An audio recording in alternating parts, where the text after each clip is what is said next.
Hello, it's the Great Canadian Bagel here, coming to you with the next update to the Canadian federal election forecast series. Uh, just to hit it straight off the docket, right in the beginning of the video, this prediction probably doesn't mean anything because we're almost certainly not going to see an election anytime soon. The Liberals have a stable seat projection in the polls, they're not looking up or looking down. We're in the middle of a crisis, and it's been about 4 months since an election. But that does not mean this is an irrelevant video. And I think anyone who's interested in this kind of thing is definitely going to be interested in this. So basically, we're going to be going over trends and things that might happen and where it's likely going to see and will go. Now, just as another addendum right at the start here, I did have to make changes, changes were made to the algorithm I'm using from the French election forecasts. They have made me, or that has allowed me to find bugs that I did not find because principally there's a lot more candidates in the French election that have no previous electoral history than in Canada. And in finding those bugs, fixing the projection for those candidates like Eric Zemmour, it has found some flaws in my model, particularly hitting People's Party and the Greens, but to a lesser extent everybody. Some parties overestimated, some parties underestimated. So this doesn't really have much correlation to the previous video, and I won't really be going over what has changed in the about 2 months since I recorded the last one. There's just really no point because the the core algorithm has been changed, and I'm hopeful that this will be more accurate. Not that my model did poorly in the last election. I'm quite happy with it, but better is always better. Strive for the best. So that brings us to the core point of this video here. Where are we politically in Canada? We're in the middle of a crisis with COVID, though that's winding down. We have a huge inflation problem that seems to continue to be going upwards, but we don't really know if the trajectory will stay upwards. But considering the Bank of Canada does not seem to be willing to raise rates yet, it's unlikely that the inflation will be curbed. Whether it keeps going up, I don't know. But it's unlikely to be curbed from this or go down meaningfully in the next quarter or even in the next month. And when I say next month going down, not that it would be like negative or a deflationary period, but instead of 4.8% inflation, it might be 4.7 or something. And I think there is also something to be said here about the misleading representation that the inflation numbers do represent, because first off, they don't track housing cost. They only track mortgage payments and rent payments, both of which are artificially distorted because our interest rates are as low as they will ever be, unless the Bank of Canada decides to be stupid and adopt negative interest rates, which first off is dumb anyways, but second off would be really dumb when we have an inflation problem, but that's neither here nor there. And as soon as interest rates go up, I think you will see a large jump in inflation. That would be a temporary jump, per se, as a lot of people will go bankrupt on their houses, which could be really bad. Which is also possibly why they haven't raised the interest rates quite yet, even though they need to. We're in a catch-22 situation. Damned if you do, damned if you don't. So that is the underlying problem. And I cannot de-emphasize or emphasize this enough. It is a huge problem. I believe the last year we've seen 27%, I believe it was, net housing price increase, basically across all meaningful metro areas, and even in a lot of the more rural small towns, prices are up. Not necessarily as much as like your Torontos or Vancouvers, or even to lesser extent Halifax's and Moncton. New Brunswick's also quite up. I'm not going to name every area. But even rural areas are not free from this, and actually if you go into Ontario, and by no means is this a rural area, but small cities like Brampton have triple-digit rise in housing values on properties that have no underlying improvements. So that is a major issue, and I do not see anyone going to address that in a way that will matter.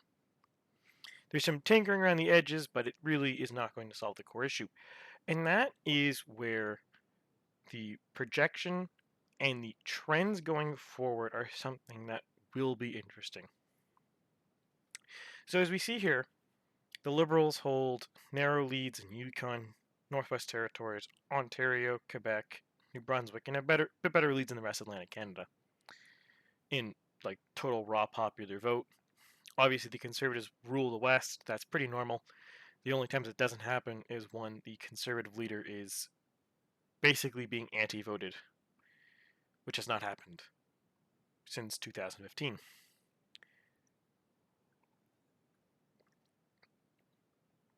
But this is really bad news for Trudeau. This is possibly the worst news he can have.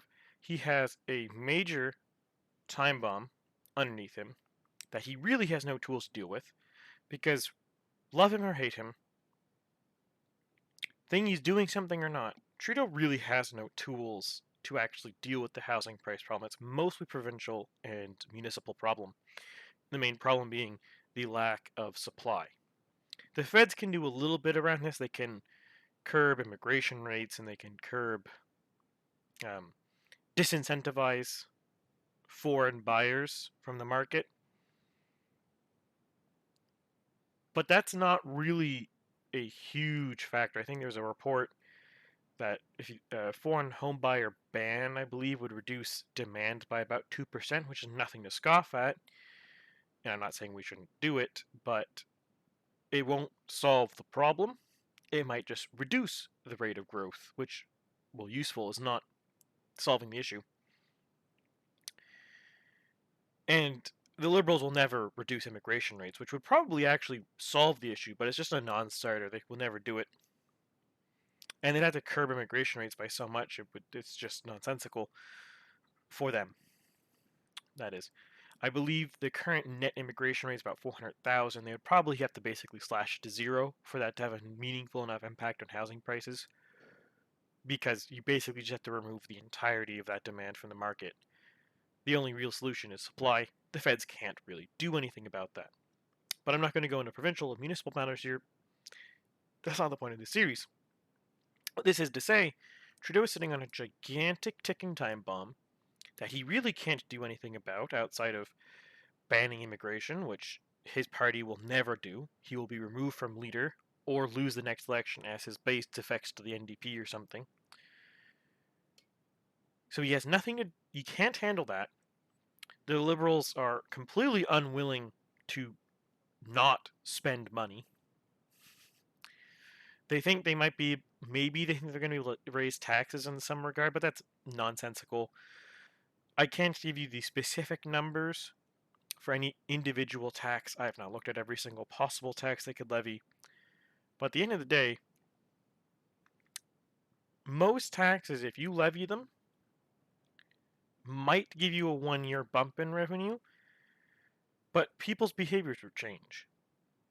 And when the people's behaviors change, you lose the revenue. Revenue bump, that is. Now, this is not to say that revenue as percentage of GDP, that might increase, but that is because you've actually reduced GDP and revenue stays the same. This is not necessarily a hard and fast rule, but it is very difficult to actually increase revenue by increasing taxes. Because increasing a tax distorts the market, which causes people's behaviors to change, which typically causes revenue to decrease in subsequent years. The first year, people's behaviors haven't really changed, so it might give a one-time bump, but then a long term it might actually reduce your tax income. A classic example of this, I believe it was Italy, raised taxes on buying yachts by about 10, put a 10% luxury tax on selling yachts. So what happens is people stopped buying yachts in Italy, which actually caused a net decrease in taxes because all of the taxes paid that the yacht businesses paid and the employees paid ceased to exist because the businesses died. That is an extreme example, but a less extreme example, the US federal budget, no matter whatever tax rate they've had, no matter what their marginal rate was, what the actual rate people paying was, has been constant since the 50s. They collect about 17% of GDP in revenue. No tax scheme federally has changed this. Not the 90% income brackets in the 50s, and not Trump's tax cuts from 2017. None of those have changed. The bottom line is about 17%. With maybe there's fluctuations because a tax increase might be a 1 year bump, a tax decrease might be a 1 year cut, but as people's behaviors change, it evens out. So there's really nothing the Liberal Party can do because they're completely unwilling to deal with the tools to do something. Their tools that they can do federally are reduce immigration and reduce spending. They don't want to do either of those things. And I didn't tie this in, but reducing spending, a lot of the programs this wouldn't directly affect the housing market per se, but reducing spending would reduce the deficit rate, which would reduce how much money they have to borrow, which most of it is coming from money printing, which causes inflation right there. And a lot of the printed money goes directly into banks, which gives banks more money so they can loan more money, so they can be more aggressive, so people can buy more mortgages, which causes housing prices to go up. It's a complicated string of affairs here. But they're unwilling to do that. They probably will raise taxes at some point, and it probably won't do anything meaningful unless they curtail spending, which they probably won't meaningfully, considering the Trudeau government has run over budget deficit every single year they've been in power, over projection. I have no reason to believe that will ever stop. So Trudeau's sitting on a huge ticking time bomb with the housing crisis. That he basically is partially can't do anything to really do anything, and the few tools he does have, he's unwilling to use. And then he has the other corollary problem, which is the inflation issue, which he's also unwilling to solve. Partially, he can only do so much because it's up to the Fed, or sorry, not the Fed, the central bank to decide to stop printing money and to raise interest rates. But he can also just stop spending so much money, which would also be a major factor. That would reduce most of the demand for printing money, regardless of what the Fed does or not. Because at this point, the government is a huge borrower. Like it's obviously the single largest borrower in Canada. And I don't know the exact numbers, but I'm pretty sure it's a significant portion of the total bond market in Canada, including all private businesses headquartered in Canada or selling bonds in Canada. And this is a really big issue because these two things won't sit for long. Interest rates will inevitably go up. It can't not go up. It's physically impossible. They can't go lower, basically, so they can only go up. And the Fed or central bank doesn't do anything to interest rates. We'll continue to have this inflation problem, and it might get worse. So once these go up and people default on their mortgages, Trudeau's toast. So what all this is to say, Liberals are sitting high right now with 160 seats. O'Toole's regained some ground from the election. He's at 123, taking some from Singh and one from the Liberals, but the Liberals also picked up one from the Greens because, let's be real, the Kitchener Centre Green candidate, I can't think of his name, will not win a Liberal challenger or win against a Liberal challenger. It's basically unthinkable. He only won because there was no Liberal there.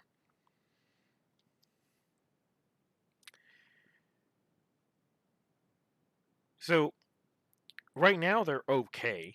the Liberals. They're not anywhere close to a majority, and they're not anywhere close to the balance of power meaningfully changing in the House. But 3 years from now, 2 years from now, all of these things are bad news for them. And particularly bad news for Trudeau. Now, obviously Trudeau keeps denying this, and he should, because as soon as he doesn't deny this, he's toast.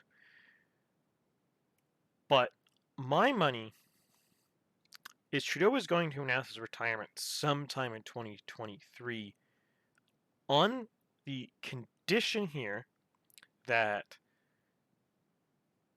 Aaron O'Toole is removed as leader from the Conservative Party, which I think is basically inevitable.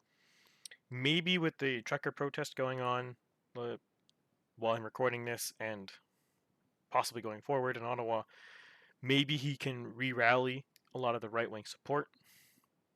His party's bleeding, but that is just, it's unknowable at this point if he can handle that, and he's lost a lot of faith internally in the party. People don't think his plan in the election was good. They don't really like his stances on things. I think there is something to be said that the Conservative Party is moving more towards the right, if that makes sense.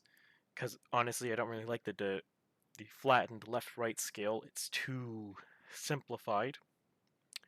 But if we accept it as true, the Conservative Party is moving rightward. I would argue, actually, as a whole, Canada is moving rightward. You especially see it with Quebec, I think, right now, with the CAQ basically set to win another majority mandate, and the Quebec Conservative Party basically being the only party to actually look like gain net support right now. And what a gain. I think it's like currently 7 times more support than they had in 2018. And I think this will continue going forward. I think there will be a major right-wing shift because the underlying demographics are basically calling for it. Now, I don't believe in people saying arguments for demographics are destiny. I think that's stupid. People's opinions change. New generations are different. Millennials don't vote like boomers, don't vote like Gen Z, don't vote like Gen Xers. They don't vote the same. Men and women don't vote the same. People of different education levels don't vote the same way, but they also don't vote the same way over time. It changes. So any argument of demographics equals destiny is stupid. But what is to be said is people's belief or people's political views go in a similar trajectory over time. They typically get more conservative. People typically start more left-wing, and they move more conservative over time.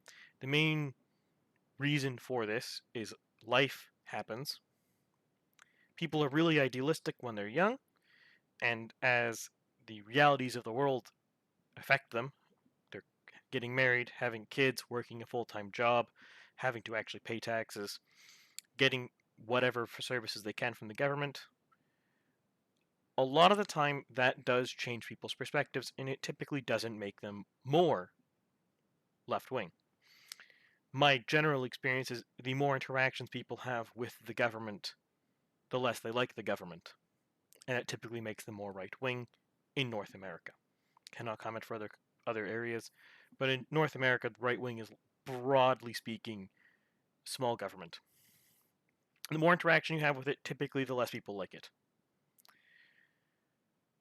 There is some exceptions, but that is just a general rule that I have observed. And this is where the big issue hits, especially in Atlantic Canada. Atlantic Canada right now is where the Liberals get a significant amount of their seats for a small amount of their votes.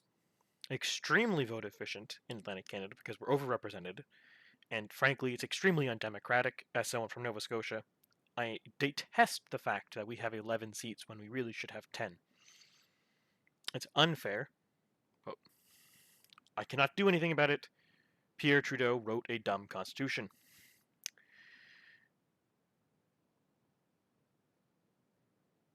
And to go back to the point, though, this is a core issue that the Liberals have. The older generation, typically 55 plus, is their strongest voting bloc. Some polls, they vote more conservative than liberal. Some polls, they vote more liberal than conservative. I believe Nanos has, I can't tell you the exact numbers because obviously confidentiality agreements. But Nanos does have a lot of polls, and a lot of the time, liberals are dominating, like 60 plus market demographic. Main Street, they almost always dominate 60 plus. As this population group dies off because they're old, sadly, not something I relish because I have grandparents and I have parents and I don't wish them to die, but as that generation dies off, that is going to greatly shift the electorate. And if the strongest voting bloc, regardless of whether they're the plurality or not, for the Liberals is dying off, that is going to greatly hurt them. You look at the NDP, their strongest voting bloc, young people. And it's always going to be young people, because as I said, young people are idealistic. With conservatives, it typically, not always, but typically over the last 30 years has been 35 to 54 is their core demographic. They might get the most votes sometimes out of the 55 plus demographic, but 35 to 54 is typically where they have the highest lead, the highest margin, if the conservatives are leading that demographic. And if they're not leading, the lowest behind, if that makes sense. And the other big issue for the Liberals is the People's Party is growing wildly. Now, you might think that's an issue for the Conservatives, but the People's Party growing wildly is really not much at the expense of Conservatives. Like, I don't have the numbers offhand because I didn't think to come up with this, and I don't really want to dig through a bunch of files to get just raw numbers to shout at you. But from polling, the vote switching from Conservatives to People's Party is less than 5%. Well, okay, it's less than like 7% or so, which is a significant amount of people. 7% of 6 million votes from the last election is hundreds of thousands. I don't want to do the math. Probably doubles the People's Party's actual vote share, or raw vote total if that actually happened. But the biggest thing is the People's Party seems to be activating voters who wouldn't have voted. And they've also seemed to have poached off a lot of Green voters. Because it seems like the Greens were the anti-establishment party before, and now the People's Party has absorbed the anti-establishment vote. But why this is a problem for the Liberals is it is going to make, if the People's Party, like, the best case scenario actually for the People's Party is they never get a seat. They never win government. They stay as perpetual opposition with a conservative party that can still win government. That is the best case scenario because it will pull a UKIP effect like the UK had in 2015. The threat of the People's Party will cause the Conservative Party to move right-wing, or more right-wing, to stop themselves from losing to the People's Party. And it will also bring the Liberals more right-wing. It'll bring the NDP probably more right-wing. It'll bring the Bloc more right-wing. Because it will drift the electorate more right-wing. Because if the People's Party never forms government, but has consistent popular support, might only be 10%, might only be 8%, but if they have consistent support, and they have a voice, and they speak, and people listen to them, and those people talk to their friends, they talk to their parents, they talk to their kids, it will push the abstract concept of the Overton window to the right. We have seen this happen in France. If you follow this series, I hope you watch those. The French electorate from 2017 to now. So in 2017, Emmanuel Macron was a centrist. Now he's center-right. Has Macron changed? No. He's the same person he's always been. In 5 years, you don't radically change your political views, but he has to cater to what the voters want if you want to win the election. And the issues in France have changed. They're more concerned about things right-wing parties are normally concerned about. You look at 2017 in France. Macron about 24% of the vote. General left-wing parties between Mélenchon and Benoit Hamon had collectively like 30-35% of the vote, and the general right-wing parties had about 45. Now what you look at it, right now they're polling general right-wing parties about 65% of the vote share, general left-wing parties about 25, and Macron sitting in the middle. That math doesn't add up. I think it's probably closer to 55 then for the right-wing parties. But regardless, the exact math doesn't matter. What matters is that the electorate has shifted there. And I think the same thing is going to happen in Canada. It won't happen now. It won't happen next year. It probably won't even happen in the next election. And by that I mean you won't see it. What will probably happen is the next election, the People's Party will win their first couple seats. Maybe one, maybe two.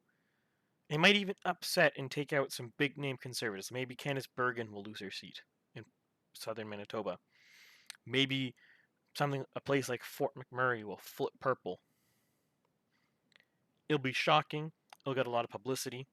In the end, it won't really matter because the Conservative Party will move right wing more to the right to not lose, and all the parties will. And as more old people die off, sadly and tragically, because age is a thing, that will only exacerbate the issue. In the end, barring a rebranding can always happen. It's not impossible, and I think Trudeau is actually in the process of doing a rebranding for the Liberal Party. I think the Liberal Party is in a very dangerous situation because a lot of their supporters are old people. They're actual voters. Who are also, I might add, not only are they at the most risk of dying because they're old, they're also at the most risk of getting concerned about social conservative issues. I'm not talking about abortion. I'm not talking about euthanasia or something like that, but too much immigration, safety, terrorism threats. Thankfully, none of those, like terrorism, hasn't really been a major factor in Canada, or like large-scale planned terrorism. There's been occasional terroristic acts like the Port Epic shooter, but nothing organized and nothing persistent. That's not necessarily always true, and it only takes a couple incidents for that to become a major issue. And generally speaking, that's more of a concern for older voters. Will it happen? I hope not, honestly. That would be tragic. It would be horrible. But it is always a thing that could happen. And that is a danger for a left-wing party to rely on that kind of voter. Now, you might think, because the Liberal Party is quite a threat with this regard, that the NDP might be coming up to swing up through the gutter. And you'd be extremely wrong. The NDP get most of their donations from older people, most of their fundraising from older union supporters, union members, I should say. But the dirty secret is a lot of the young union members are very right-wing. At least the ones I've talked to. Old union members, old union people that I've talked to, very left-wing. Or sorry, not very left-wing. That's not a correct that's not a correct statement. They vote very left-wing. Because they vote union. Young union members don't. Typically. Some do, but their main concern isn't union. It's other issues. Because the socio-political landscape of the 70s, when the people who are currently in their 60s and 70s were growing up and becoming functioning adults, where economics were the main concern people had, and things like the Cold War were still going on, and stuff like communism wasn't completely discredited as a viable way to run a country. That's not a thing anymore. The primary concern in politics in 2022 is social issues. Economics, as much as Marxists want to make it an issue, has not successfully been made an issue. No one is questioning capitalism politically. There's people, but no one politics. No politician. No serious politician is doing it. Then you have what? Some discussion, like the main, just to go back to my train of thought. So, the last election, what were the main issues people talked about? Gun control, abortion, though the abortion one is fraudulent because the conservatives weren't going to do anything about it, regardless of whether you think that's good or bad. Immigration, and national identity issues, such as Quebec separatism, assimilation of immigrants, stuff like that. All of those are social. There's not a single issue. The only maybe remotely economic issue was housing. But housing is not really an economic issue. It's a social issue. Because the solution to housing is simple. It's dead simple. It's just build more houses. Doesn't matter if you're communist or you're capitalist. You build more houses. That's the only solution to housing.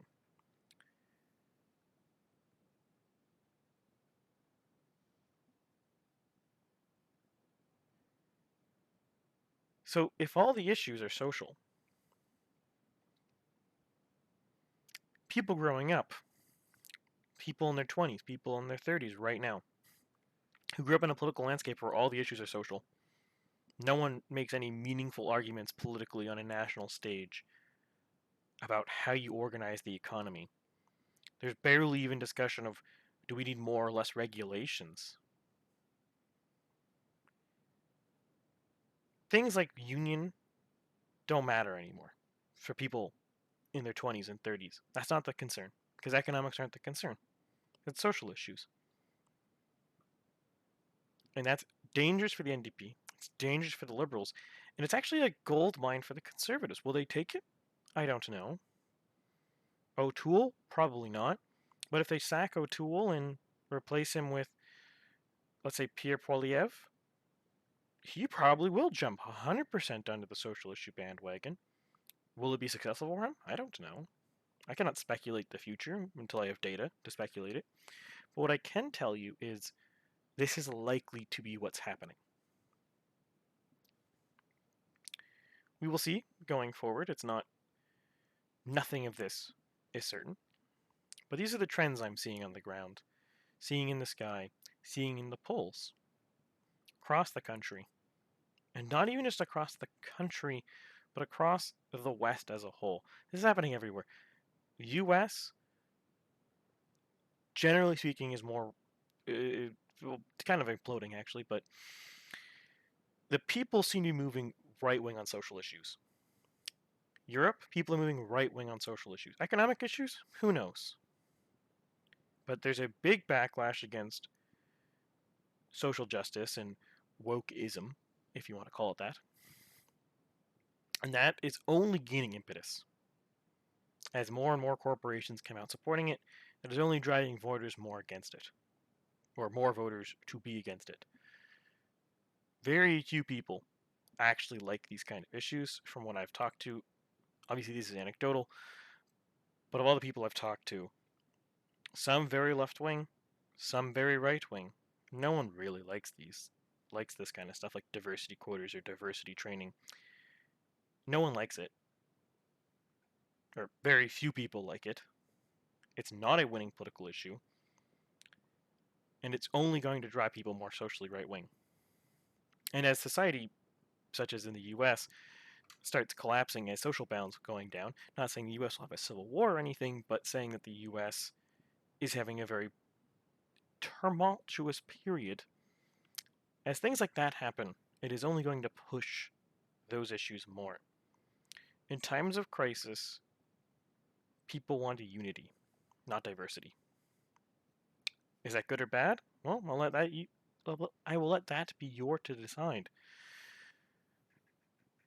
But that is what I see going forward. As always, if you liked the video, please like, share, subscribe, comment below if you think I'm completely off base with this hypothesis and what I see going forward. If I've missed anything that I should be considering in my interpretations, or if you just want to say hello, all of these things, greatly appreciated. I love reading comments. It's always quite interesting what people have to say. Otherwise, I hope you all have a wonderful day.